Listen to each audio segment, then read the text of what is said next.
Welcome to Diwakar physics. चलिए हम 2024 का जो आईसीएससी पेपर है उसको हम सॉल्व करेंगे। तो पहले हम देख सकते हैं सेक्शन ए में एमसीक्यू है, क्वेश्चन नंबर 1 15 मार्क्स का। तो इसमें पहला क्वेश्चन इस तरह से है, when a bell fixed on a cycle rings then the energy conversion that takes place is gravitational potential energy to sound energy. तो ये नहीं होगा क्योंकि ये बेल फिक्स्ड है, एक हाइट में फिक्स्ड है। दूसरा है kinetic energy to sound energy, तो ये सही है। फिर तीसरा है sound energy to electrical energy, फिर sound energy to mechanical energy. तो इसमें क्या होता है, बेल रिंग कर रहा है तो साउंड एनर्जी आ रहा है ना, तो ये दोनों में से एक होगा, लेकिन ये नहीं है। तो इसलिए जो काइनेटिक एनर्जी है मैकेनिकल एनर्जी से, जो मैकेनिकल सिस्टम है, तो वो है साउंड एनर्जी में कन्वर्ट होता है। तो आंसर बी सही है। सेकेंड क्वेश्चन में देखते हैं, door lock is open by turning the lever handle of length 0.2 metre. If the moment of force produced is 1 newton metre then the minimum force required is. तो यहाँ पर length दिया है, ठीक है, डोर क्योंकि वो एंड में रहता है तो डिस्टेंस 0.2 हो गया और टॉर्क दिया 1 न्यूटन मीटर। तो मिनिमम फोर्स लगाने के लिए मैक्सिमम डिस्टेंस होगा, ठीक है।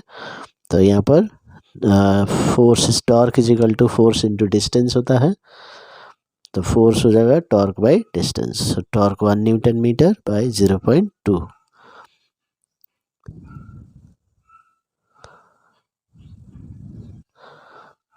तो क्या होगा, force 1 newton metre by 0.2 metre. तो सॉल्व करने से 5 न्यूटन आ रहा है। नेक्स्ट क्वेश्चन है question 3, a force F moves a load from A to C as given in the diagram. For the calculation of work done, which of these lengths would you use as the displacement? तो 5 दिया है, 3 दिया है और 4 भी दिया है और 7 मीटर भी दिया है। तो हम देखते हैं कि फोर्स अलोंग द स्लोप लग रहा है, अलोंग AC लग रहा है, तो हम डिस्प्लेसमेंट भी अलोंग द फोर्स लेंगे, इसका मतलब अलोंग AC। तो टोटल 5 है, तो 5 मीटर इसका आंसर होगा। जब ग्रेविटेशनल वर्क निकालना है तब हम along the gravitational force that is 3 metre लेंगे, तो इस केस में हम 5 मीटर ही लेंगे। अभी नेक्स्ट क्वेश्चन है, a radio active nucleus containing 128 nucleons emits a beta particle. After beta emission, the number of nucleons present in the nucleus will be।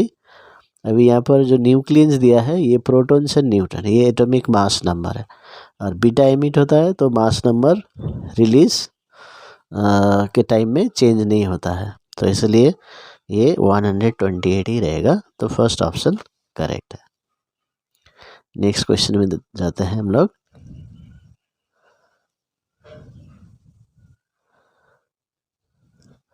Assertion दिया है, ultraviolet radiations are scattered more as compare to the microwave radiations. अभी इसमें देखिए ultraviolet radiations का wavelength कम होता है microwave से, इसलिए तो कम वेवलेंथ होगा तो स्कैटरिंग ज़्यादा होगा, तो ये सही है, ठीक है, ट्रू है।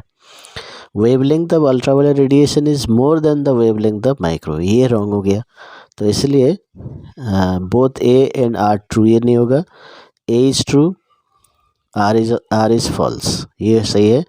A is false, R is true, ये नहीं होगा। बोथ आर फॉल्स, ये भी नहीं होगा, तो बी ऑप्शन करेक्ट है। नेक्स्ट क्वेश्चन देखेंगे, when the stem of vibrating tuning fork is pressed on a table, the tabletop starts vibrating. These vibrations are definitely an example of resonance। हो सकता है, नहीं भी हो सकता है, यहाँ डेफिनेटली लिखा है इसलिए ये नहीं होगा। नेचुरल वाइब्रेशन नहीं होगा, हाँ ये फोर्स्ड वाइब्रेशन होगा, ठीक है, फोर्स्ड वाइब्रेशन, क्योंकि जो tuning fork is forcing the table top to vibrate. Next question में जाते हैं, which of the following is a class 3 lever. तो पहला है पेयर ऑफ सीजर, ये नहीं होगा, क्लास 1 है। व्हीलबैरो क्लास 2 है। क्रोवर क्लास 1 है। ह्यूमन आर्म क्लास 3 है। तो ये आंसर होगा। Specific resistance of a conductor depends on its length. Length के ऊपर डिपेंड नहीं करता है, मटेरियल के ऊपर डिपेंड करता है, एरिया ऑफ क्रॉस सेक्शन के ऊपर डिपेंड नहीं करता है, रेडियस के ऊपर भी नहीं करता है। तो ये मटेरियल ऑफ द वायर सही आंसर होगा। नेक्स्ट क्वेश्चन है सर्किट के बारे में, स्विच कनेक्शन के बारे में। सो करेक्ट वायरिंग पूछ रहा है विद करेक्ट कलर कोड। तो यहाँ पर हम देख सकते हैं अप्लायंस दिया है, ब्राउन वायर, ब्लू वायर, तो ये लाइव है, ये न्यूट्रल है। स्विच दिया है लाइव वायर में, तो ये सही है। और ब्राउन वायर लाइव है, येलो वायर अर्थिंग, ऐसे हम नहीं कनेक्ट करते हैं डायरेक्टली सर्किट कंप्लीट करने के लिए। और तीसरा डायग्राम देख सकते हैं, लाइव वायर, न्यूट्रल वायर, लेकिन स्विच न्यूट्रल वायर में लगाया है, वो भी गलत है। और इसमें भी येलो वायर अर्थ वायर के साथ स्विच लगाया, तो ये तीनों रॉन्ग हो गए। तो पहला ऑप्शन करेक्ट हो गया, है ना, पहला सर्किट करेक्ट हो गया। क्वेश्चन 10 है, the potential difference between terminals of a cell in a closed electric circuit is. तो यहाँ पर क्लोज्ड सर्किट है, इसका मतलब करंट जा रहा है, तब उसको हम potential difference between the terminal, उसको टर्मिनल वोल्टेज लेंगे। जब ऑफ होता है तब इलेक्ट्रोमोटिव फोर्स होगा। ठीक है, तो ये हो गया टर्मिनल वोल्टेज। नेक्स्ट है, during melting of ice at 0 degree Celsius the energy is release, temperature remains constant. Temperature remains constant सही है, लेकिन एनर्जी रिलीज नहीं करता। Ice takes heat, absorbs heat to melt, इसलिए सेकेंड ऑप्शन करेक्ट लग रहा है, energy is absorbed and temperature remains constant. C यदि हम देखेंगे, energy is released and temperature decreases, तो ये टेम्परेचर डिक्रीजेस टेम्परेचर इंक्रीजेस नहीं होता है मेल्टिंग में, तो ये दोनों ऑप्शन नहीं होंगे। तो ये दोनों में से ये बी ऑप्शन सही है। नेक्स्ट क्वेश्चन है, linear magnification of concave lens is less than 1, greater than 1, equal to 1, equal to 2। तो लेस देन 1 होता है डिमिनिश्ड इमेज, ग्रेटर देन 1 होता है मैग्नीफाइड, ये सेम साइज, और ये भी मैग्नीफाइड। ठीक है, तो कॉन्केव लेंस हमेशा डिमिनिश्ड इमेज प्रोड्यूस करता है, इसलिए m इज लेस देन 1। ये हो गया। 13 क्वेश्चन है, radio active element is placed in an evacuated chamber, the rate of radio active decay will decrease, नहीं होगा, इंक्रीज नहीं होगा, remains unchange, depends on the surrounding temperature. तो वो अपना रेडियो एक्टिविटी वो देते रहेगा, तो उससे फ़र्क नहीं पड़ता, तो इसलिए it remains unchanged. The graph given below shows the heat energy supplied against the change in temperature when no energy is lost to the surrounding. The slope of this graph will give, तो slope का मतलब क्या होता है, y2 minus y1 by x2 minus x1। So y axis में क्या है, heat है ना, तो q2 माइनस q1, तो डेल्टा q हो गया, और y एक्स एक्सिस में डेल्टा t है, तो delta Q by delta T किसका फार्मूला होता है, स्पेसिफिक कैपेसिटी का नहीं होता है, delta Q by M delta T होता है। लैटेंट हीट का क्यू बाई एम होता है, लैटेंट हीट का भी वही क्यू बाई एम होगा, लेकिन हीट कैपेसिटी का ये होगा, तो ये हीट कैपेसिटी सही आंसर है। तो लास्ट MCQ है, a block of glass is pushed into the path of the light as shown below, then the converging point x will move away from the slab। तो यहाँ देख लेते हैं, तो ये ब्लॉक को यदि हम यहाँ रख देते हैं, तो मान लीजिए ये जो रे है यहाँ एंट्री करेगा, तो ये थोड़ा बेंड होगा इधर टूवर्ड्स द नॉर्मल, जैसे बड़ा सा ग्लास स्लैब यदि हम देखते हैं इसे, तो ये जाता है, फिर ये थोड़ा इधर बेंड होगा, तो थोड़ा नीचे बेंड होगा इधर, फिर ये पैरेलल जाएगा तो पैरेलली, लेकिन थोड़ा नीचे आएगा, शिफ्ट होगा, लैटरल शिफ्ट होगा, तो यहाँ पर आ गया, तो x जो है यहाँ पर हो जाएगा। ठीक है, तो इसलिए ये x जो कन्वर्जिंग पॉइंट है थोड़ा शिफ्ट हो गया, दूर चला गया, तो move away from the slab, move towards the slab नहीं होगा, नो शिफ्ट भी नहीं होगा, तो ये इस साइड भी नहीं आएगा, तो ये नंबर ए सही है। अभी हम क्वेश्चन नंबर 2 करेंगे 2024 आईसीएसई फिजिक्स का। तो इसमें पहला क्वेश्चन था क्वेश्चन नंबर 2 का, in the following atoms which one is radio isotope. तो ऑक्सीजन 16 नॉर्मल एटम है, कार्बन 14 ये है रेडियो आइसोटोप, क्योंकि नॉर्मल कार्बन 12 होता है और कार्बन 14 में ज़्यादा न्यूट्रॉन्स रहते हैं, तो ये रेडियो आइसोटोप। तो give one use of this isotope in carbon dating for finding the age of fossils. So it is used in carbon dating for finding the age of fossils. Next है name the class of lever shown in the picture below. तो ये bottle opener है, तो यहाँ पर fulcrum है, यहाँ पर ये जो इसको ये कवर है, कैप है, इसको उठाना है, तो ये लोड हो गया और यहाँ पर एफर्ट लगा, तो लोड इन बिटवीन, तो एक क्लास 2 लीवर हो गया। उसके बाद fill in the blanks, when a stone tied in a string is rotated horizontal plane, the tension in the string provides dash force necessary for circular motion. तो circular motion के लिए कौन सा force चाहिए? Centripetal force.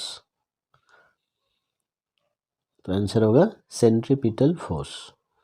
Work done by this force at any instant of time.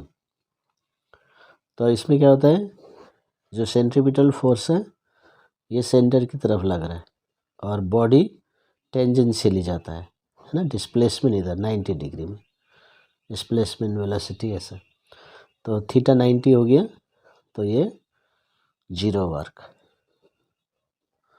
तो answer होगा 0। Question number 3 है, a non-uniform beam of weight 120 Newton pivoted at one end is shown in the diagram below. Calculate the value of F to keep the beam in equilibrium.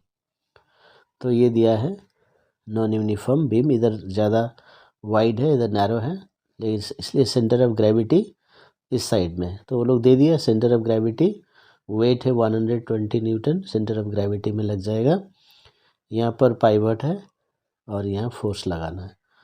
तो हमारा यदि simplified diagram, free body diagram देखेंगे तो ऐसा हो गया। तो ये एक्सिस ऑफ रोटेशन, मान लीजिए ये फलक्रम हो गया, या हम पाइवटी लिख देंगे इसको, ठीक है, और ये एंड में हमें फोर्स लगाना है, सेंटर ऑफ ग्रेविटी यहाँ पर है 120 न्यूटन, ये है 0.2 मीटर, और यहाँ से लेकर ये एफ से लेकर पाइवट तक 0.80 दिया है मीटर पूरा। तो ये फोर्स क्या करेगा, क्लॉकवाइज, और ये फोर्स एंटी क्लॉकवाइज है, तो clockwise moment is equal to anti clockwise moment. तो क्लॉकवाइज मोमेंट ये जो फोर्स है, तो फोर्स इनटू डिस्टेंस 120, अभी इसका डिस्टेंस यहाँ से लेके पाइवट तक कितना है, perpendicular distance 0.2 is equal to anti clockwise moment. अभी force F anti clockwise moment दे रहा है, तो फोर्स F मालूम नहीं है, इसका डिस्टेंस क्या है, यहाँ पर से पाइवट से यानी कि फलक्रम से एक्सिस से लेना है, जो कि पूरा दिया हुआ है 0.8। तो ये हो गया 120 इंटू 2/10 इंटू 0.8, तो ये F आ गया। तो 0.8 को इधर कर दिया मैंने और 0.2 को डेसिमल इधर आ गया, तो 0 0 कैंसिल।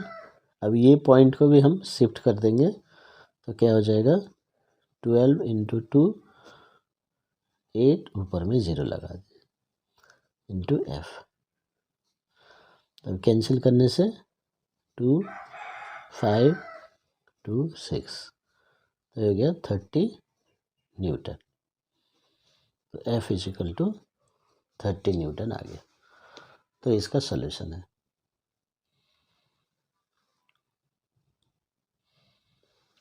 नेक्स्ट क्वेश्चन है, Meera chose to use a block and tackle system of 9 pulleys instead of single movable pulley to lift a heavy load. What is the advantage of using a block and tackle system over a single movable pulley? तो answer इस तरह से होगा, as the number of strands increases with the large number of pulleys or increases with the number of pulleys, its mechanical advantage increases and hence Mira has to apply less effort. So यहाँ पर और एक add कर सकते हैं, as the number of strands supporting the load.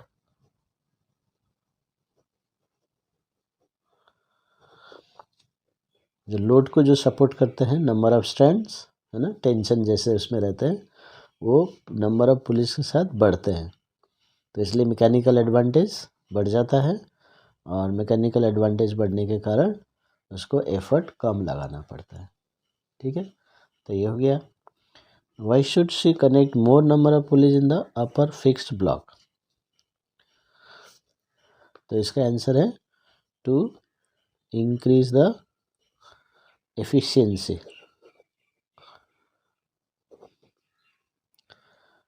of the system by decreasing the weight of the movable block.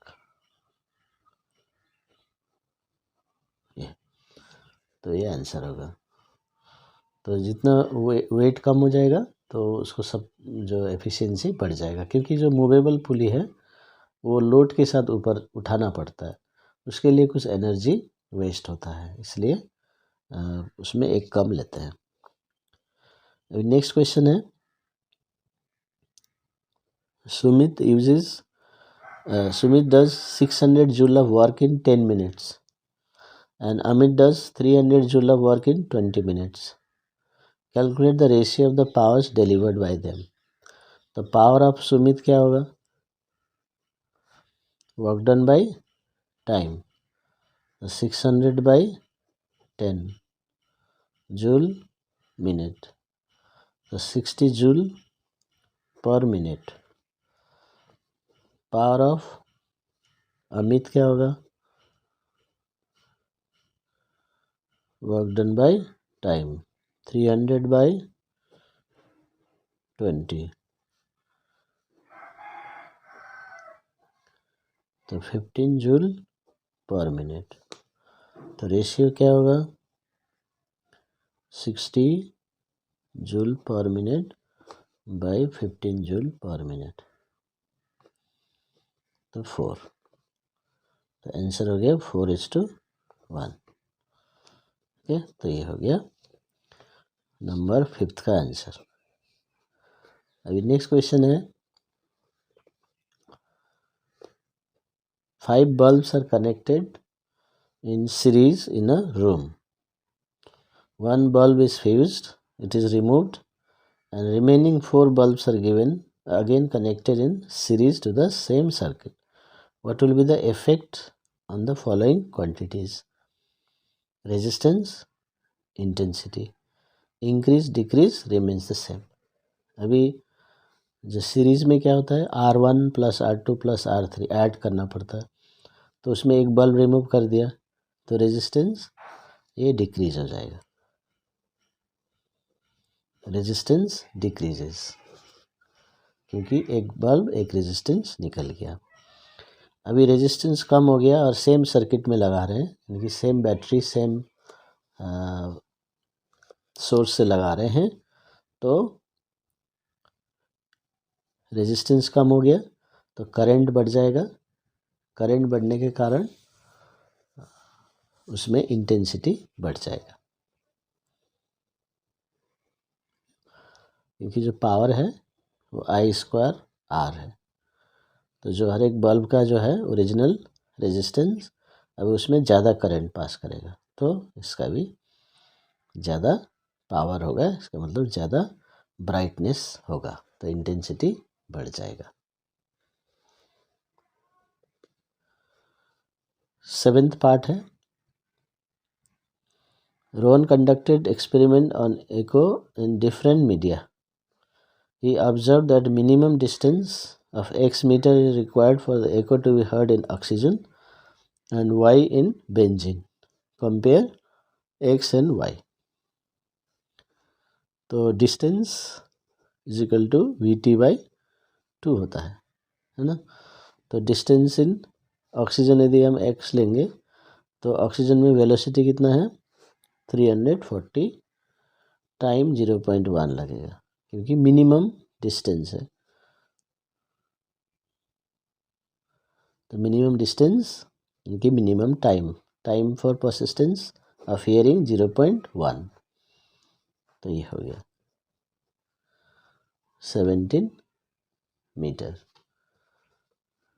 और इसी फॉर्मूले में अभी Y लगाएंगे बेंजीन के लिए, V हो गया 200 टाइम 0.1 ही रहेगा, ठीक है। वो एको सुनने के लिए इतने टाइम में हमारे कान में आवाज़ जाना चाहिए, तो 10 मीटर।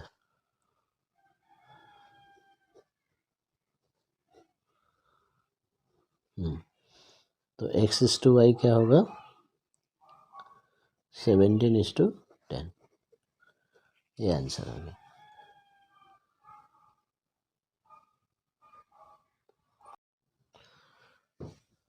चलिए हम क्वेश्चन नंबर 3 हम सॉल्व करेंगे। अभी ICSE जो 2024 में आया था, तो इसमें क्वेश्चन इस तरह से है, in a reading glass what is the position of the object with respect to the convex lens used. तो रीडिंग ग्लास मतलब मैग्नीफाइंग ग्लास, ठीक है। तो इसके लिए ऑब्जेक्ट कहाँ होना चाहिए, तो इसका आंसर होगा the object should be placed between focus and its optical centre, ठीक है। और सेकंड क्वेश्चन है, why can we not use concave lens for the same purpose. तो कॉन्केव लेंस क्यों नहीं यूज़ करते, कन्वेक्स लेंस क्यों यूज़ करते हैं, है ना। तो रीज़न है कि concave lens gives diminished image.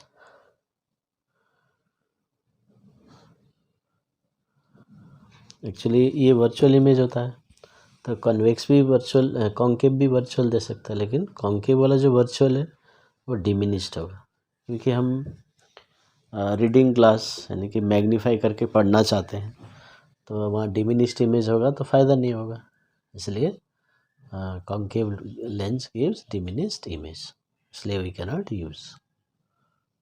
Next question है, fuse is rated 5 ampere, can it be used with a geyser rated 1540 watt 220 volt, right, yes or no with the calculation, supporting with calculation। तो अभी 5 ampere का मतलब क्या है कि जो fuse है मैक्सिमम 5 एम्पेयर अलाउ करेगा, 5 एम्पेयर से ज़्यादा करंट फ्लो करेगा तो वो मेल्ट हो जाएगा, तो इसका मतलब होता है फ्यूज़ रेटिंग। तो अभी current rating of the fuse, ठीक है। तो अभी हम देख लेते हैं कि गीजर से कितना करंट पास करता है। तो यहाँ पर ये पावर दिया है, ये पावर है और ये वोल्टेज है, पोटेंशियल डिफरेंस। तो करंट निकाल लेते हैं, तभी पता चल जाएगा कि ये यूज़ कर सकते हैं कि नहीं। तो I इजिकल टू P/V होता है, ठीक है। तो इसको पुट करेंगे 1540/220, तो 7 एम्पेयर होगा। तो 7 एम्पेयर करंट, अभी ये वैल्यू से हमने 7 एम्पेयर मिला। इसका मतलब क्या है कि द गीज़र ड्रॉज और geyser has to draw 7 ampere current for its proper working. अच्छे से काम करने के लिए, नॉर्मल वर्किंग करने के लिए 7 एम्पेयर करंट वो लेगा। लेकिन देखिए अभी फ्यूज़ यदि 5 एम्पेयर का लगाएंगे तो 5 एम्पेयर से फ्यूज़ है, 5 एम्पेयर से ज़्यादा अलाउ नहीं करेगा, लेकिन गीज़र को 7 एम्पेयर चाहिए। तो आंसर होगा नो, ठीक है। तो यहाँ पर आंसर होगा no. State 2 factors affecting the speed of rotation of the coil in a DC motor. तो 2 फैक्टर्स बोल रहे हैं। तो पहला फैक्टर क्या है, आप ले सकते हैं स्ट्रेंथ ऑफ करंट।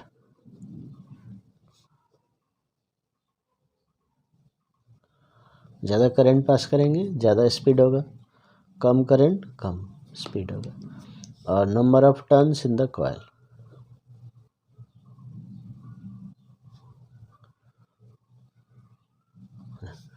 ये दूसरा फैक्टर हो गया। How much heat is required to convert 500 gram of ice at 0 degree Celsius to water at 0 degree Celsius? The latent heat of fusion of ice is given. तब यहाँ पर convert करना, तो Q is equal to ml formula लगेगा। तो मास है 500 ग्राम और L दिया हुआ है ये 330 जूल पर ग्राम। तो देखिए यहाँ पर ये भी ग्राम में है, ये भी ग्राम में है, तो कन्वर्ट नहीं करना है। तो इसको सिंपली सॉल्व कर दीजिए, मल्टीप्लाई, ये जूल आंसर आ गया। तो ये हो गया। फिर copy and complete the nuclear reaction by filling in the blanks. तो यूरेनियम न्यूट्रॉन से बम्बार्ड किया, तो ये बेरियम एंड क्रिप्टन आया। तो ये blanks atomic mass number, atomic number fill करना। तो अभी हम कैसे करेंगे, ये कैलकुलेट करना है। जैसे एटॉमिक नंबर 92 प्लस 0 कितना होता है, ये 92 हो गया। और इधर में 56 प्लस ये 0 है, 3 से इंटू करने से भी 0 ही रहेगा, तो 56 रहेगा। तो माइनस कर देंगे, ठीक है ना, माइनस कर देंगे। तो कितना होगा माइनस करने से 6 3, सो 36। तो यहाँ पर ये 36 हो गया, ये आ गया हमारा। पहले हमने एटॉमिक नंबर लिया, अभी ऊपर वाला है मास नंबर 235 प्लस 1, ये यहाँ पर टोटल कितना है 235 प्लस 1, तो 236 हो गया। इसमें रिएक्टेंट साइड में, प्रोडक्ट साइड में क्या होगा ये मालूम नहीं है, और यह मालूम है 92 और 3 इंटू 1, ये 3 पार्टिकल्स निकल रहे, एक पार्टिकल का 1 है, ये 3 पार्टिकल्स का 3 होगा। तो 92 प्लस 3, 92 प्लस 3 95, तो बाकी यहाँ पर होगा। सो 236 95 माइनस कर दीजिए 141, तो ये हो गया आंसर। यहाँ 36 आएगा, यहाँ 141 आएगा। तो इस तरह से हम सॉल्व कर सकते हैं। अभी जैसे ये क्वेश्चन में जो है हीट वाला क्वेश्चन, कैलोरीमेट्री, इसमें क्या दिया है 500 ग्राम, टेम्परेचर चेंज नहीं हो रहा है। तो टेम्परेचर चेंज नहीं होता है तो हमें क्या करना है, Q इजिकल टू ml लगाना है हीट निकालने के लिए। तो ऐसे समझना है। अब यह टेम्परेचर चेंज होता है तो Q is equal to MC delta T लगाना। तो ऐसे हम समझ के करेंगे। फिर न्यूमेरिकल में यूनिट्स बहुत इम्पोर्टेंट है, चेक करेंगे, यूनिट चेक करना है। तो यूनिट अलग अलग है तो एक ही सिस्टम में लाना है, नहीं तो मिस्टेक हो जाएगा। तो ऐसे करके हम न्यूमेरिकल को सॉल्व कर सकते हैं, एप्रोप्रिएट फार्मूला यूज कर सकते हैं। तो ये है तरीका। तो इस तरह से हमने क्वेश्चन नंबर 3, सब 2 मार्क्स के क्वेश्चन है। तो ये क्वेश्चन नंबर 3 में लेंस, हाउसहोल्ड सर्किट और कैलोरीमेट्री, रेडियो एक्टिविटी, तो ये 4 चैप्टर से ये क्वेश्चन बनाया है ना। तो इस तरह से सॉल्व कर सकते हैं। अभी क्वेश्चन नंबर 5 हम सॉल्व करेंगे 2024 का ICSE पेपर।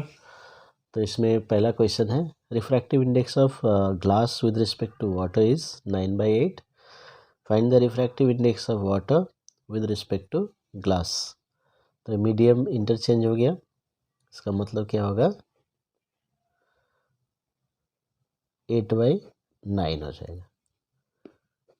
ठीक है, उल्टा हो जाएगा, क्योंकि refractive index of glass with respect to water क्या दिया है, 9/8। तो refractive index of water with respect to glass reciprocal होता है। तो ये हो गया 1/9/8, तो 8/9 हो गया। तो इस तरह से हम सॉल्व करना है। फिर name the principle used to find the value in part A. तो ये हमारा मीडियम चेंज हो गया, water to glass, glass to air, है ना। तो इसको बोलते हैं principle of reversibility of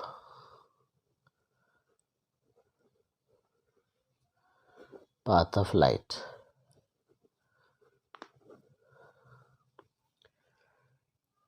If we change the temperature of water, will the ratio 9/8 then remain the same? ये जो 9/8 है, क्या ये सेम रहेगा? तो आंसर होगा नो, क्योंकि टेम्परेचर के साथ रिफ्रैक्टिव इंडेक्स चेंज हो जाता है। अभी जैसे रिफ्रैक्टिव इंडेक्स 9/8 है ना, ये ओरिजिनल वाला दिया है, refractive index of glass with respect to water. ये एक्चुअली क्या होता है फार्मूला इसका, refractive index of glass by refractive index of water. ये रिलेटिव रिफ्रैक्टिव इंडेक्स है। तो इसलिए अभी टेम्परेचर ऑफ वाटर चेंज करेंगे तो म्यू चेंज हो जाएगा, ये mu W, refractive index of water. तो ये चेंज होगा, तो ये भी चेंज हो जाएगा। अभी यहाँ पर क्या है, रिमेन्स द सेम और नो, तो यही लिखना है आपको नो। यदि इंक्रीज होगा, डिक्रीज होगा, तो हमें भी वो लिखना है, लेकिन यहाँ पर येस और नो है, तो नो आंसर होगा, क्योंकि refractive index depends on temperature. Next question है, light travels a distance of 10x in time t1 in vacuum. It travels distance x in time t2 in denser medium. Using this information, answer the following questions.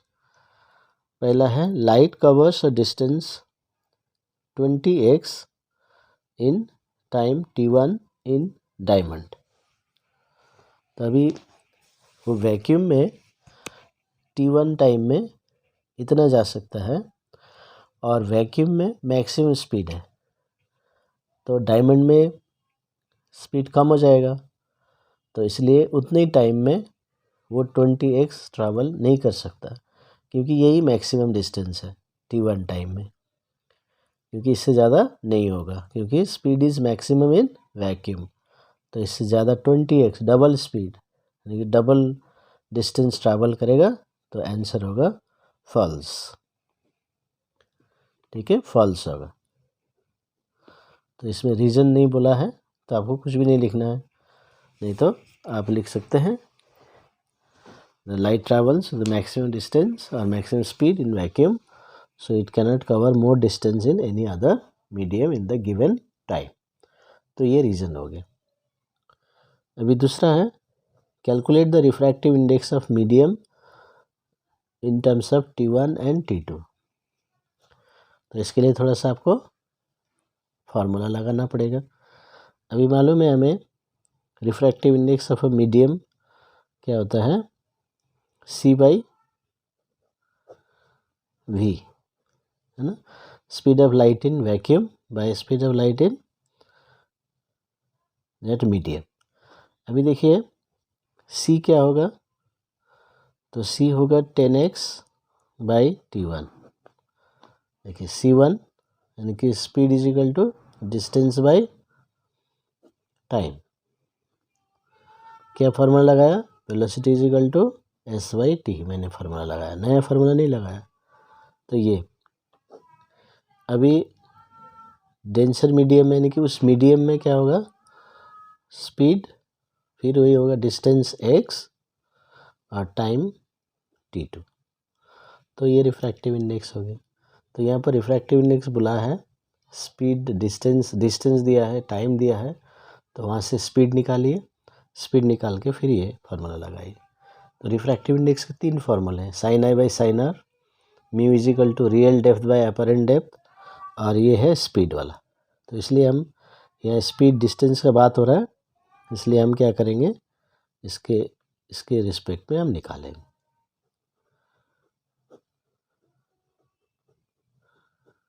ये तो x cancel हो गया, तो 10T2/T1। तो ये answer है, ठीक है। ओके, नेक्स्ट क्वेश्चन है, monochromatic ray of light is incident on equilateral prism placed at minimum deviation position, angle of incidence 45। Copy the diagram and complete the path of रे। तो ये मेरा सजेशन वीडियो में भी था, आपने देखा होगा। तो क्या करना है, इसमें मिनिमम डेविएशन ये देखिए हाईलाइट करके दिया है, तो उसमें जो ये रे ड्रॉ करेंगे हम लोग, ये क्या होगा, इसके साथ पैरेलल होगा, ठीक है। तो अभी यहाँ पर पैरेलल रे बनाना है। अभी पैरेलल रे बनाने के लिए क्या करेंगे, ये 60 डिग्री है तो यहाँ भी 60 डिग्री बनाएंगे, ठीक है। तो इसके साथ हम 60 डिग्री बना देते हैं सरफेस के साथ।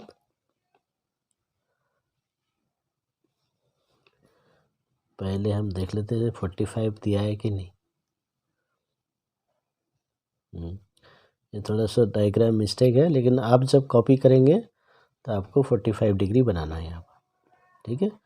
तो अभी यहाँ पर क्या करना है, ये 60 डिग्री है तो हमें भी यहाँ पर 60 डिग्री बनाना। देखिए ये 60 डिग्री नहीं है, यहाँ पर ये रैंडमली बना के दिया हुआ है, इसलिए हमें क्या करना है, ये एंगल यहाँ पर बना देंगे। तो कितना एंगल है ये, लेकिन आप जब कॉपी में डायग्राम बनाएंगे तो 60 डिग्री ही बनाएंगे। तो भी मैंने सजेशन वीडियो में बनाया था। तो ये 56 डिग्री है, तो यहाँ पर 56 बना दीजिए, ऑटोमेटिकली ये पैरेलल हो जाएगा, ये 56।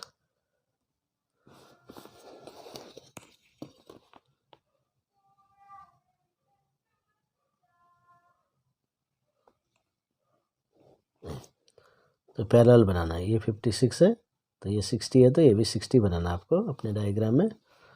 फिर अभी angle of incidence is equal to angle of emergence. तो यहाँ पर 45 है तो इधर भी 45 डिग्री बनाना है। तो इसके लिए आपको नॉर्मल बनाना है पहले पॉइंट ऑफ इंसिडेंस में। ये देखिए 90 डिग्री में मार्क कीजिए।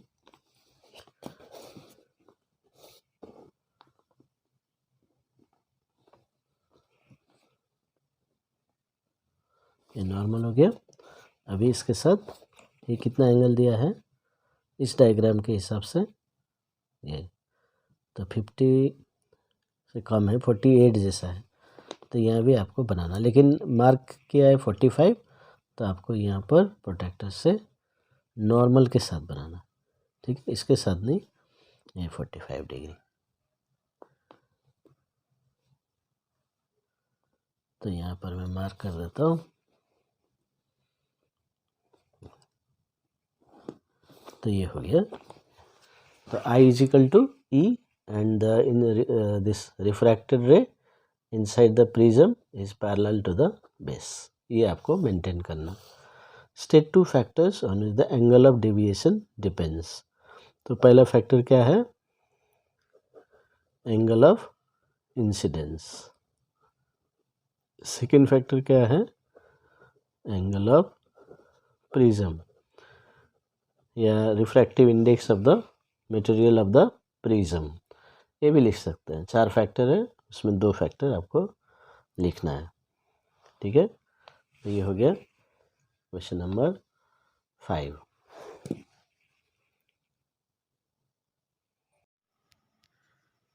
चलिए क्वेश्चन नंबर 6 हम सॉल्व करते हैं फिजिक्स का, आईसीएसई 2024। तो इसमें पहला क्वेश्चन है, डेफिनेशन बेस्ड क्वेश्चन है, डिफाइन सेंटर ऑफ ग्रेविटी। इसका डेफिनेशन इस तरह से होगा। तो सेंटर ऑफ ग्रेविटी क्या है? एक पॉइंट है बॉडी में, ठीक है, the point about which the sum of moments of weight of all the particles of the body is 0। ठीक है, एक पॉइंट है जहाँ से हम पूरे जो पार्टिकल्स है उस बॉडी का वेट का जो मोमेंट होगा वो 0 होगा। इसका मतलब anti clockwise moment is equal to clockwise moment होगा, ऐसे भी लिख सकते हैं। तो उस पॉइंट को बोलेंगे सेंटर ऑफ ग्रेविटी। और सिंपल वर्ड में है, इसका मतलब ये है, it is a point on which weight of a body acts. जो उस पॉइंट में उस बॉडी का वेट एक्ट करेगा, तो बोलते हैं सेंटर ऑफ ग्रेविटी। अभी सेकेंड क्वेश्चन है, हॉलो कोन के बारे में। हाइट 6 सेंटीमीटर दिया है, ठीक है, हाइट 6 सेंटीमीटर।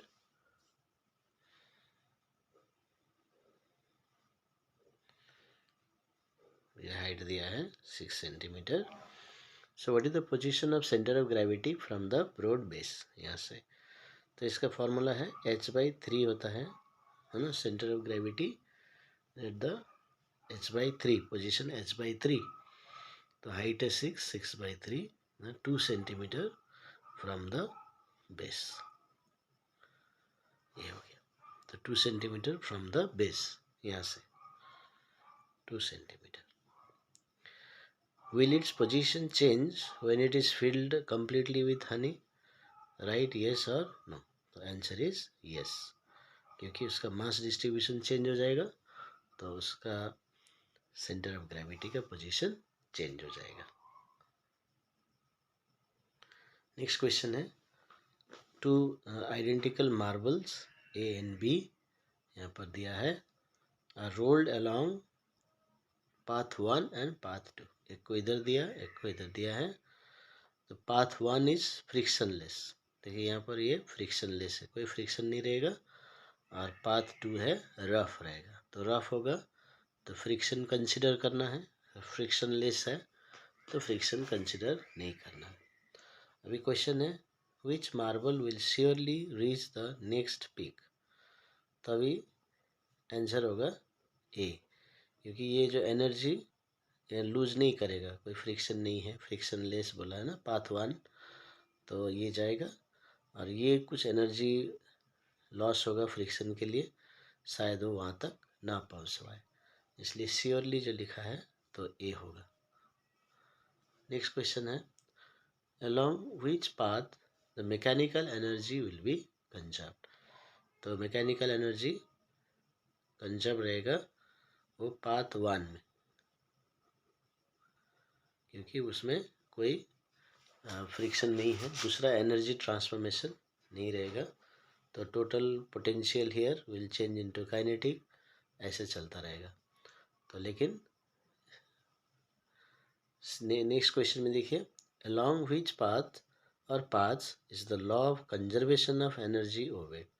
तो इसमें पाथ 1 एंड पाथ 2 दोनों में law of conservation of energy होगा।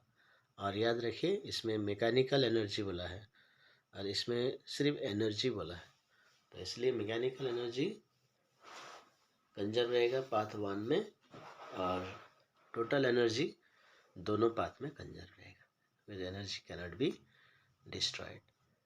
तो ये हो गया इसका आंसर। क्वेश्चन देखने में डिफिकल्ट लग रहा है लेकिन answer is very easy. Next है given are two pulleys, copy and complete the level diagram connecting the two pulleys with the tackle to obtain velocity ratio 2। तो इसको यहाँ पर स्ट्रिंग लगाना। तो यहाँ से शुरू कर सकते हैं, यहाँ से शुरू कर सकते हैं। यदि आप राइट हैंडेड है तो यहाँ से शुरू कीजिए, यहाँ से फिर इसमें नीचे जाइए, फिर यहाँ से अभी यहाँ पर हुक है तो यहाँ पर कनेक्ट कर दीजिए। ये टेंशन, ये एफर्ट यहाँ लगाइए, ये टेंशन, तभी हो गया कंप्लीट। अभी नेक्स्ट क्वेश्चन है load is given 48 kgf, efficiency given, mechanical advantage. तो mechanical advantage is equal to MA is equal to VR into efficiency. तो VR दिया है 2, एफिशिएंसी दिया 80%।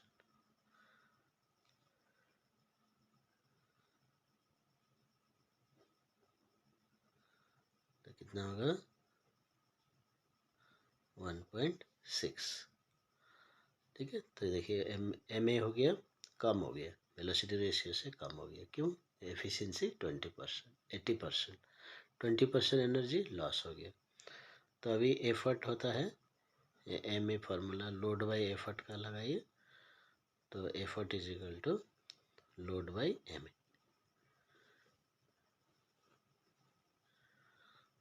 तो ये आ गया, लोड दिया है 48 kgf और MA है 1.6। तो ये हो गया 480 बाई 116, 30 kgf। ठीक है, ये kgf में दिया है तो ये भी kgf में लेना है। ठीक है,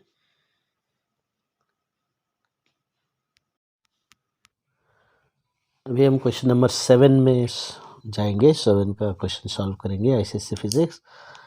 तो इसमें पहला क्वेश्चन है साउंड से है, name the waves used in sonar. तो अल्ट्रा सोनिक साउंड या अल्ट्रासाउंड दोनों लिख सकते हैं। ठीक है, ये साउंड नेविगेशन एंड रेंजिंग है तो साउंड यूज होता है। तो 3 साउंड होते हैं, ऑडिबल, सोनिक जिसको बोलते हैं, और इंफ्रासोनिक, अल्ट्रासोनिक। तो इसमें फ्रीक्वेंसी हाई होने की वजह से हम एनर्जी ज़्यादा है इसका, इसलिए हम ये वेव्स यूज़ करते हैं। नेक्स्ट क्वेश्चन है न्यूमेरिकल। इसमें क्लिफ A, क्लिफ B दिया हुआ है। In the above diagram Lata stands between 2 cliffs and claps her hands. Determine the time taken by her to hear the first echo. तभी first एको क्या होता है, हमेशा नियरर क्लिप से सुनाई देता है ना, रिफ्लेक्ट होके आता है। लेकिन यहाँ हम देखते हैं ये नियरर क्लिप ये है और इधर 160 है, ये 170 है, तो ये ओनली 10 मीटर दूर में है। तो इधर से ये एको नहीं आएगा। ठीक है, नज़दीक है फिर भी नहीं आएगा, इसलिए यहाँ पर जो है कंफ्यूज करने के लिए ये डिस्टेंसेस दिया है। तो आपको पहला जो एको है वो क्लिप बी से ही आएगा, इसलिए इसका डिस्टेंस हमें मालूम है 160 मीटर। ठीक है, और स्पीड दिया है 320 metre per second. Determine the time. तो time is equal to 2D/V। तो 2D/V 2 इंटू 160/320, तो ये आ गया 1 सेकेंड। तो सेकेंड क्वेश्चन में complete the following radio active reaction. तो ये x है, एक्स वाई बनता है। देखिए y प्लस ये दिया, यानी कि ये अल्फ़ा पार्टिकल है, और उसके बाद जो y है फिर बीटा पार्टिकल देके z बनता है। ठीक है, तो दो रिएक्शन इसमें, तो इस तरह से समझना है। तो पहले हम क्या करेंगे, ये z का दिया हुआ है 91 to 34, तो हम y का निकाल लेंगे। ठीक है, तो अभी y का यदि हम जब लिखते हैं तो y क्या कर रहा है, z बन रहा है 91 to 34 प्लस -1 0, तो ये बीटा निकल रहा है। तो बीटा जब निकलता है तो एटॉमिक नंबर बढ़ता है, तो ये बढ़ता है तो यह 90 होना चाहिए, और मास नंबर सेम रहता है तो 234 होगा। फिर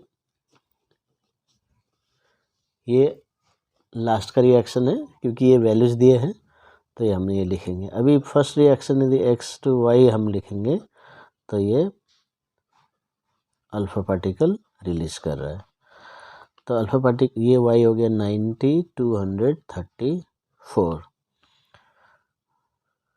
तो एटॉमिक नंबर क्या होता है, 2 कम हो जाता है, तो 90 + 2 92 होगा, और इसका मास नंबर 4 कम हो जाता है, तो 238।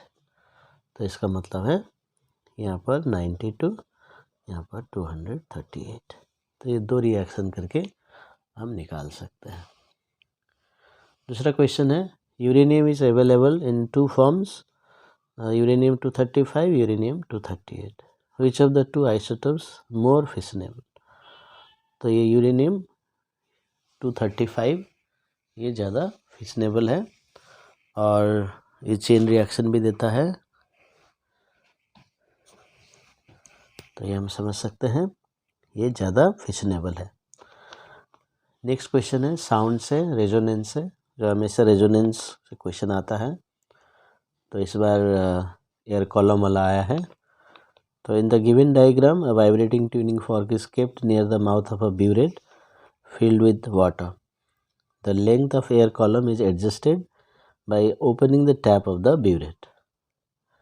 At a length of 5 cm of air column, a loud sound is heard. तो ये एक्सपेरिमेंट भी करते हैं लैब में, तो आपने सुना होगा लाउड साउंड। तभी क्वेश्चन है, name the phenomena illustrated by the above experiment. तो ये हो गया resonance. Why is a loud sound heard at this particular length?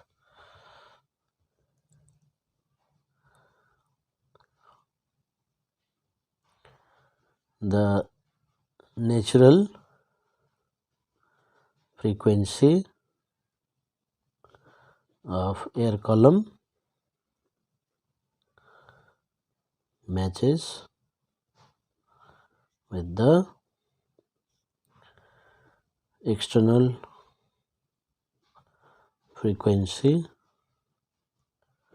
of the tuning fork.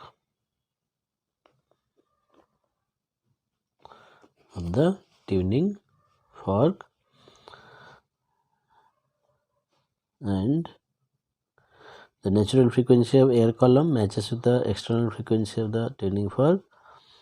Resonance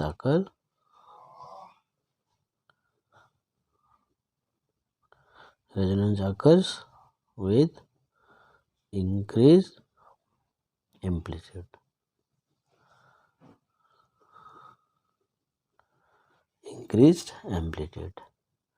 Hence, loud sound is heard.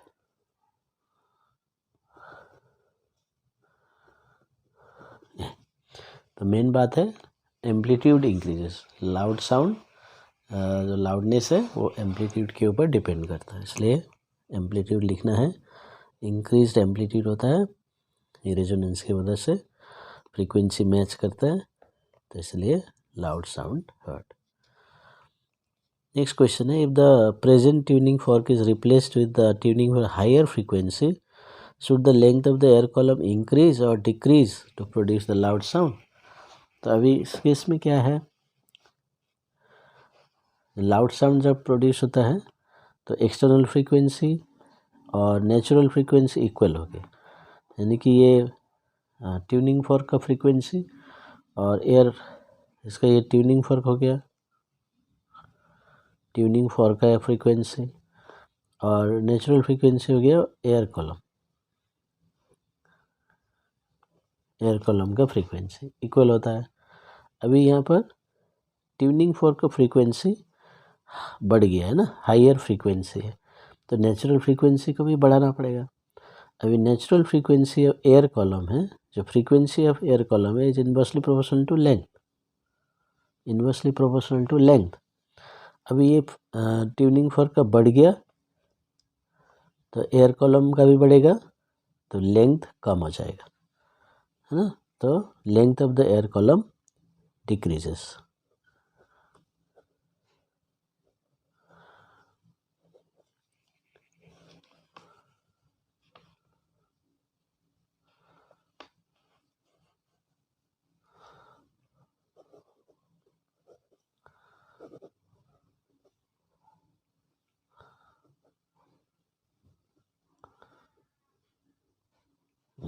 So the frequency of air column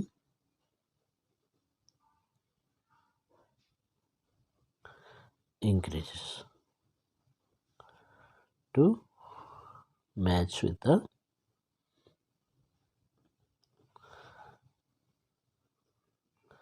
external frequency. तो ये answer हो गया, ठीक है, समझ में आ गया। तो अभी इसमें क्या है, इसका फ्रीक्वेंसी बढ़ जाएगा तो इसका भी बढ़ना पड़ेगा, और इसका frequency length of the air column inversely proportional होता है, तो बढ़ाना है तो लेंथ कम करना पड़ेगा एयर का, तो यही आंसर है। तो ये हो गया क्वेश्चन नंबर 7।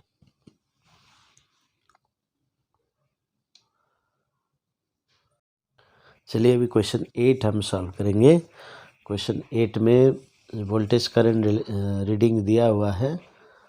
यहाँ पर voltage 10 volt, current 2 ampere, 20 volt में 3 एम्पेयर, 30 वोल्ट में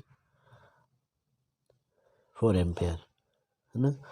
तो अभी यहाँ बताता है study the table and state whether the conductor use is ohmic और नॉन ओमिक। तो इसके लिए हम क्या करेंगे, एक कॉलम बना लेते हैं और यहाँ पर रेजिस्टेंस निकाल लेते हैं, V by R is equal to V by I. तो इसका कितना हो जाएगा 10/2, तो इसके इसमें 5 ओम हो गया, 20/3 6.67 ओम हो गया, 30/4 7.5 ओम हो जाएगा, है ना। तो यहाँ पर रेजिस्टेंस हम देख सकते हैं अलग अलग वोल्टेज पे, यहाँ पर अलग अलग वैल्यू है, तो वैल्यू अलग है रेजिस्टेंस का, तो इसका मतलब ये नॉन ओमिक होगा, क्योंकि रेजिस्टेंस कांस्टेंट होता है फॉर ओमिक रेजिस्टर्स या ओमिक कंडक्टर्स। तो justify your answer, the resistance is variable. तो ये हो गया। अभी स्टेट ओम्स लॉ का स्टेटमेंट लिखना है। तो ओम्स लॉ बताता है the current flowing through a conductor is directly proportional to the potential difference applied across it, provided that the physical conditions like temperature are kept constant. तो ये हो गया ohm's law. Next question, transformer दिया हुआ है diagram, तो बताता है identify the type of transformer. तो प्राइमरी कॉइल में ज़्यादा टर्न्स, सेकेंडरी कॉइल्स में कम टर्न है, तो ये स्टेप डाउन ट्रांसफार्मर होगा। ये हो गया। और in this type of transformer which of the wire is thicker, तो प्राइमरी और सेकेंडरी गिव रीजन। अभी इस केस में क्या है, सेकेंडरी वोल्टेज जो है वो कम है, ठीक है, सेकेंडरी वोल्टेज कम है, कम टर्न कम वोल्टेज प्राइमरी से। तो अभी पावर सेम रहता है, तो E P I P is equal to E S I S. तो इसलिए अब ई पी कम, ई एस कम है तो आई एस ज़्यादा हो जाएगा, आई पी आई एस ज़्यादा हो जाएगा। इसका मतलब यहाँ पर ज़्यादा करंट फ्लो करेगा सेकेंडरी में। अब ज़्यादा करंट फ्लो करेगा तो ज़्यादा हीट प्रोड्यूस होगा, क्योंकि जो हीट प्रोडक्शन का फॉर्मूला है आई स्क्वायर आर टी। तो करंट ज़्यादा होगा तो ज़्यादा हीट प्रोड्यूस होगा, हीट एनर्जी लॉस होगा। तो इसलिए सेकेंडरी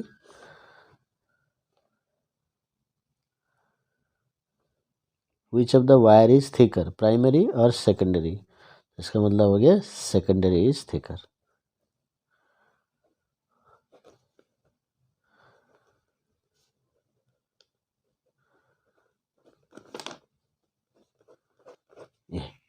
तो इस तरह से रीजनिंग लिख सकते हैं, नहीं तो आप वर्ड्स में भी पैराग्राफ में भी लिख सकते हैं।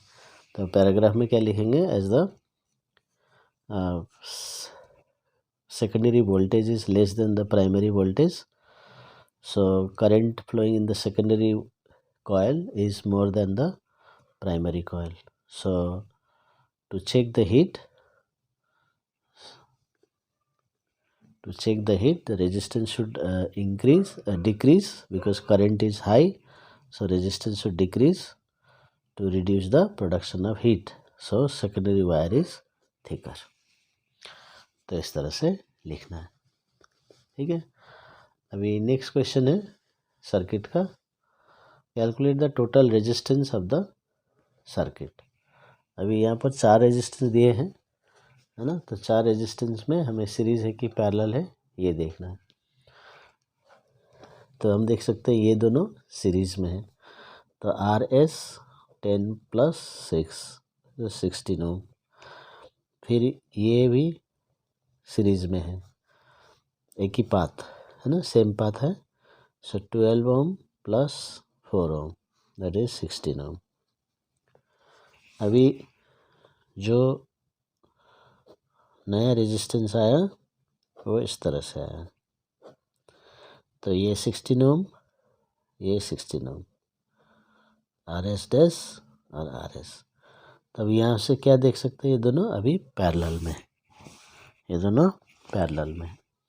Therefore 1/RP = 1/16 + 1/16। तो यहाँ आर एस डैश लिख सकते हैं फॉर्मूला, फिर उसके बाद पुट कर सकते हैं।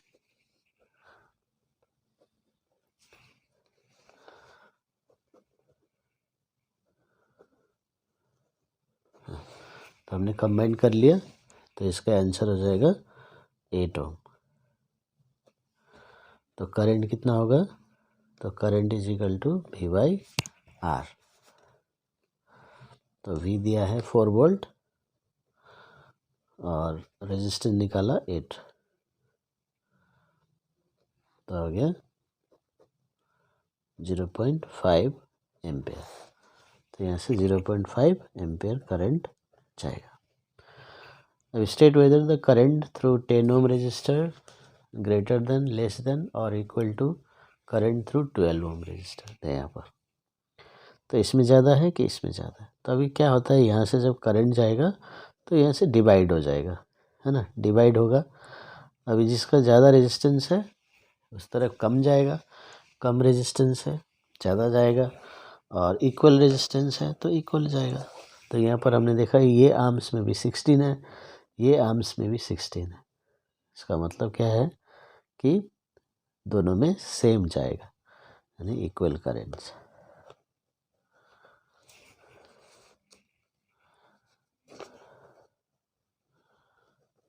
इक्वल करंट, ठीक है। तो ये हो गया।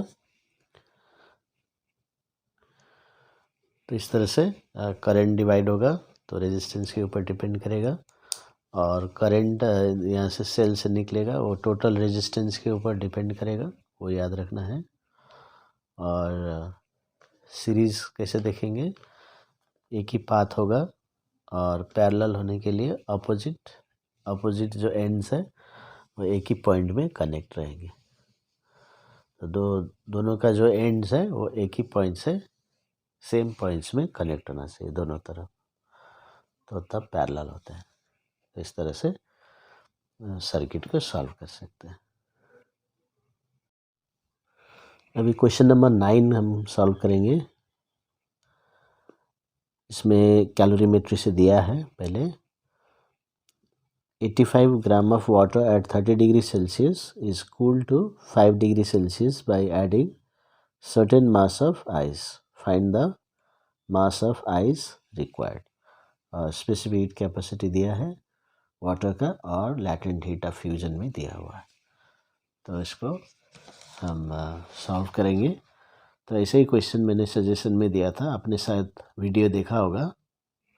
तो यहाँ पर जो 85 ग्राम वाटर है ना, वो क्या है 30 डिग्री सेल्सियस में। तो ये क्या करेगा 5 डिग्री में आएगा वाटर, ठीक है, 5 डिग्री सेल्सियस तक आ गया। By adding certain mass of ice, तो आइस डालने से वो आइस हीट गेन कर लेगा, इसलिए ये लूज करेगा। तो इसलिए जो हीट ये लूज कर रहा है वो आइस गेन करेगा। तो ice certain mass of ice लिखा है तो उसका 0 डिग्री लेना है। जब भी टेम्परेचर नहीं दिया है 0 डिग्री सेल्सियस लेना है। अब ये हीट गेन करके क्या करेगा, ये मेल्ट होना शुरू करेगा। मेल्ट होगा तो वाटर बनेगा, वो भी टेम्परेचर 0 डिग्री सेल्सियस में रहेगा। ये वाटर अलग है और ये वाला वाटर अलग है, ये आइस से बना है, ठीक है। अभी ये वाटर 0 डिग्री में ही नहीं रहेगा क्योंकि इसका फाइनल टेम्परेचर 5 डिग्री दिया हुआ, तो ये भी यहाँ पर आ जाएगा। तो अभी देखिए ये फाइनल टेम्परेचर है, तो इधर हीट गेन हो रहा है, हीट गेन्ड, इधर हीट लॉस्ट, ठीक है। ये फाइनल टेम्परेचर, तो इसमें कौन सा फार्मूला लगेगा, 30 डिग्री से 5 डिग्री आ रहा है, change in temperature mc delta T. यहाँ से आइस से वाटर यहाँ से मेल्टिंग हो रहा है, तो Q इजिकल टू ml। और इसके बाद जो वाटर बनेगा, वाटर 0 से 5 में आएगा, यहाँ पर लगेगा ये Q1 ले लीजिए, ये Q2 ले लीजिए, ये Q3 ले लीजिए, ये mc डेल्टा टी लगेगा। यहाँ भी टेम्परेचर चेंज हो रहा है, तो मास, इसका मास अलग है और इसका डेल्टा टी भी अलग है। ये डेल्टा टी 30 से 5 होगा और ये डेल्टा टी 0 to 5 होगा। तो फार्मूला देखिए 2 ही फार्मूला लग रहे हैं लेकिन 3 स्टेप यहाँ पर हो रहा है। तो अभी heat lost equals to mc delta T. तो मास ऑफ वाटर कितना है, ये वाला मास 85 ग्राम, ठीक है। और C का वैल्यू 4.2। तो यहाँ पर देखिए जूल पर ग्राम दिया है और ये भी ग्राम में दिया है, तो कुछ वैल्यू चेंज करने का जरूरत नहीं। डेल्टा टी यहाँ से यहाँ तक देखिए ये वाला स्टेप हम कर रहे हैं, तो 30 to 5, सो 30 माइनस 5 होगी, सो 85 42/10 इंटू 25, 5 to 21। तो इसको सिंप्लीफाई कर दीजिए, ये आ गया। अभी हीट गेन क्या होगा,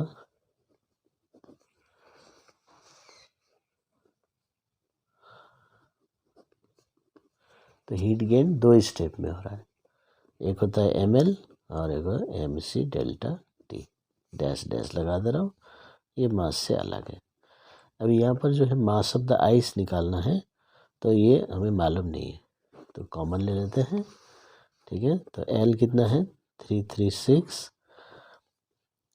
M कॉमन चला गया, C हो गया 4.2 और डेल्टा टी ये वाला है 0 टू लेकर 5, तो 5 हो जाएगा। तो अब तो देखिए यहाँ पर 1 मार्क्स मिलेगा, यहाँ पर 1 मार्क्स मिल जाएगा।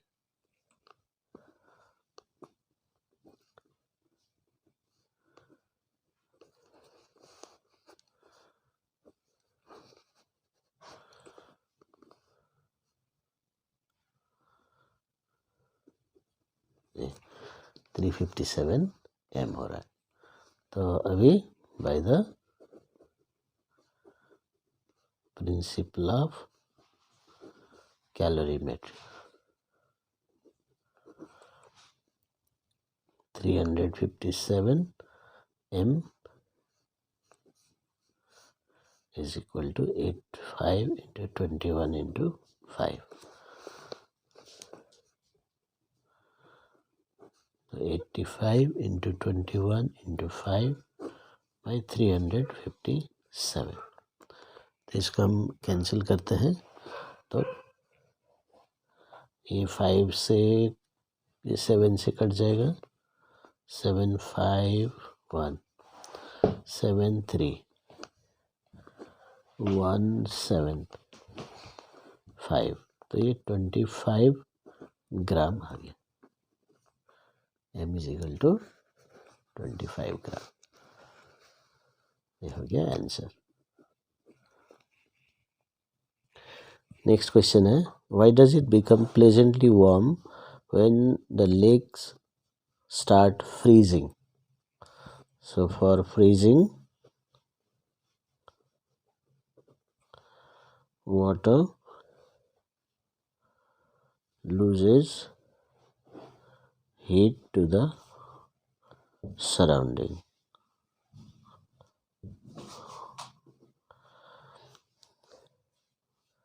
As the surrounding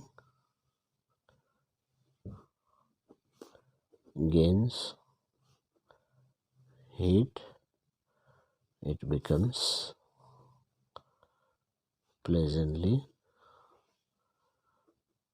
warm. Next question है, water freezes to form ice. What change would you expect in the average kinetic energy of the molecule?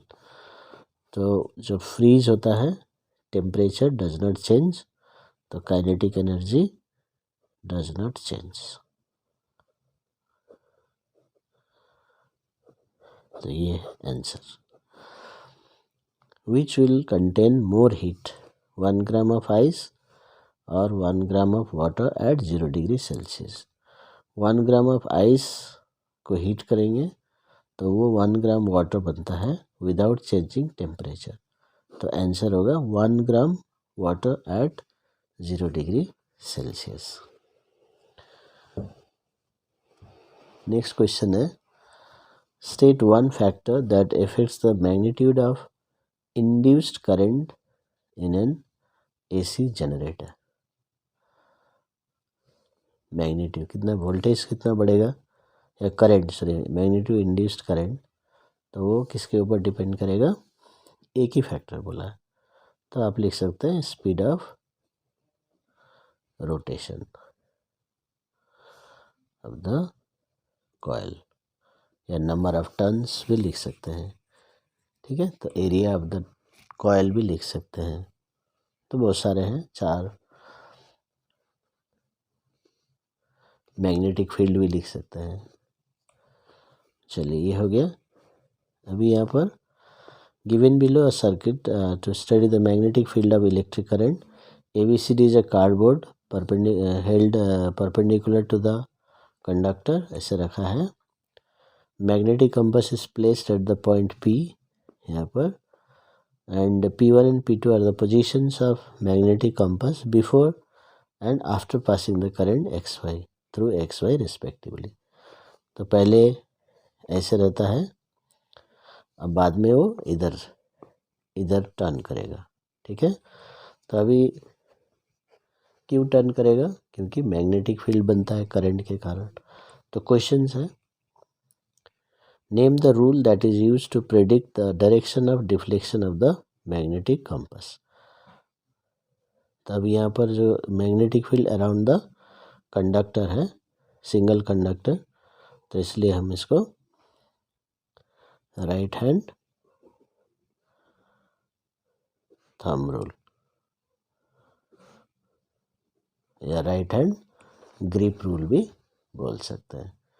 ठीक है, तो ये हो गया। अब state the direction of current. अभी ये मैग्नेटिक फील्ड इधर जा रहा है, इस साइड में मैग्नेटिक फील्ड इधर डिफ्लेक्ट हो रहा है। तो अभी इसको यदि हम ऐसा पकड़ते हैं तो मैग्नेटिक फील्ड ये फिंगर से इधर दिखा रहे हैं, इधर दिखा रहे हैं। अब करंट को यदि नीचे लेते हैं तो मैग्नेटिक फील्ड उधर से होते हुए ऐसे आ रहे हैं, है ना।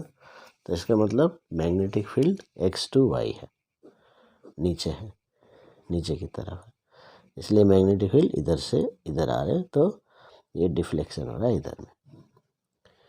If the resistance R is increased, then what will be the effect on the magnetic lines of force around the conductor? अभी रेजिस्टेंस बढ़ा देंगे तो करंट कम हो जाएगा, करंट कम होगा तो फील्ड स्ट्रेंथ भी कम होगा। तो what will be the effect on the magnetic lines? तो लाइंस के ऊपर क्या फ़र्क पड़ेगा? The separation between magnetic lines